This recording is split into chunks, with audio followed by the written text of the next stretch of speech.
30 సంవత్సరాల క్రితం నేను కూడా పాత్రికేయుడిని, కానీ ఎన్నడూ కూడా ప్రెస్ మీట్ పెట్టలేదు. ఇదే మొదటిసారి ప్రెస్ మీట్.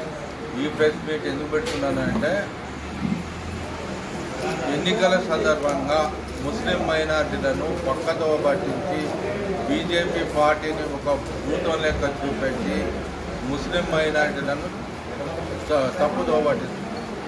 ఇక్కడ ఈటెల రాజేందర్ గారు ఒక 6 సార్లు ఎమ్మెల్యేగా గెలిచారు. ఎందుకోసం గెలిచారు అనేది వాళ్ళకందరికీ తెలుసు. ఆయన ఒక సెక్యులర్ భావాలున్న వ్యక్తి.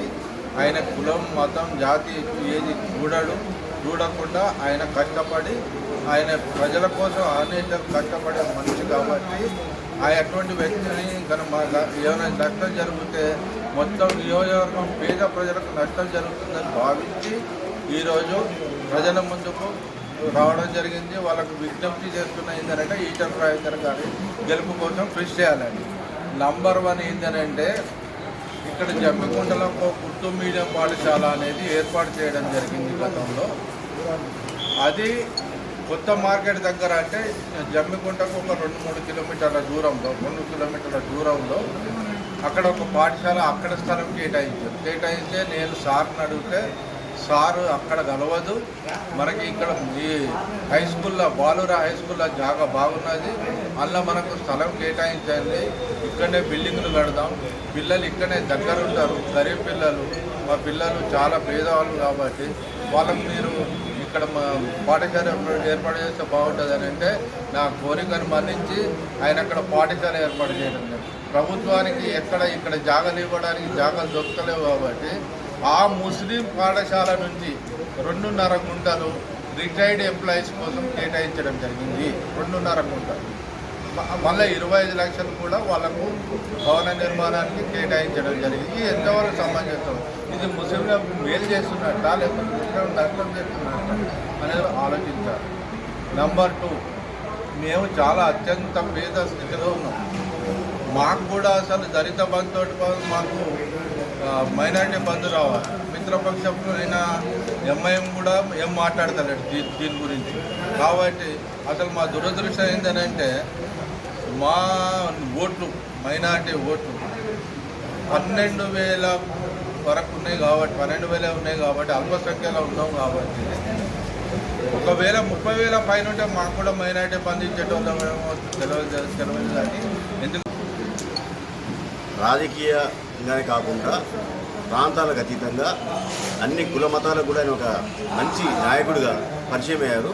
అందులో భాగంగానే ఇవాళ ఒక సీనియర్ జర్నలిస్టుగా ఉన్న మన ఎంఏ హుసేన్ గారు ఇవాళ ఈటలందరికీ మద్దతు ఇవ్వాలని చెప్పేసి ముందుకొచ్చి అందరి మైనార్టీ నాయకుడిగా కూడా ఆయన చేసిన సేవలు ఏవైతున్నాయో ఇక్కడ ముస్లిం ప్రజలకు అవన్నీ వివరించారు. అట్లే రాష్ట్ర వ్యాప్తంగా కూడా ఇటీవల జరిగిన కరోనా పీరియడ్లో కూడా అన్ని వర్గాల వాళ్లకు, ముఖ్యంగా జర్నలిస్టులకు మా గాంధీ హాస్పిటల్లో ఒక వార్డు అనేది ఏర్పాటు చేశారు.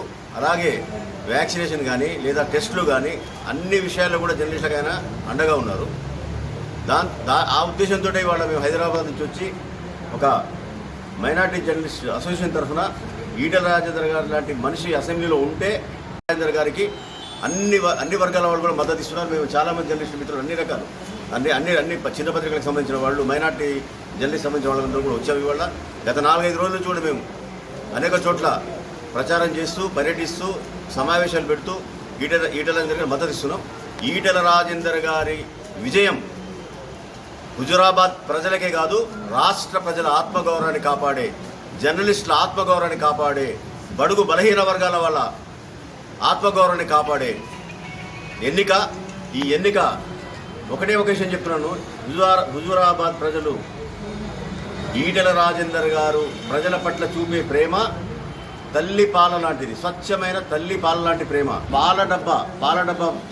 డబ్బా పాలు ఎట్టుంటాయి, ఆ డబ్బా పాలు లాంటి ప్రేమ. కాబట్టి మీరు ఈ స్వచ్ఛమైన ఒక నాయకుడు మీకు ఉన్నాడు, ఉంటాడు, ఉండాల్సిన అవసరం ఉందని చెప్పేసి తెలియజేస్తుంది.